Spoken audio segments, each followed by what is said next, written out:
5-6 જણાએ ભાગવો petrol pump કર્યો. હવે ધીમે ધીમે શરૂ કર્યો. નવો પેટ્રોલ પંપ તાત્કાલિક કંઈ હાલે નહીં.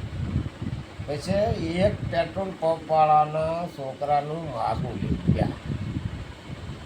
લઈને ગયા.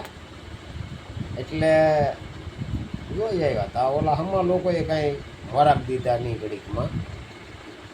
એને તો પાછું થોડોક સમય જાતા એ કે છે તો સારું 5-6 જણા પેટ્રોલ પંપમાં ભાગીદાર છે. પેટ્રોલ પંપ કર્યો આપણે ભાઈ માગું લઈને આવ્યા એનું ફલાણા ગામના કે છોકરી દેવામાં તકે. પણ હવે એ 5-6 ભાગીદારમાં થોડી દેવાય. એ કે ભાઈ એકલાનો પેટ્રોલ પંપ હોય તોય બરોબર. એ થતા તમને કહો આ અત્યારે આવ્યો એ સમય આવ્યો. ડીઝલ ટાઈમ મળે નહીં તમને કોઈ. આ છોકરીના બાપાની કે હારા મરાણા એ કે 2-3 ટ્રેક્ટરે આપણી છે પણ ડીઝલ વાગે પીડ્યું થાય કે ઓલા પેટ્રોલ પંપ વાળાને પાછો કાલે ફોન કરો નહીં કે એને હું ફોન કરીશું છોકરાને કે ફોન તો કરો પછી હું એને કહું.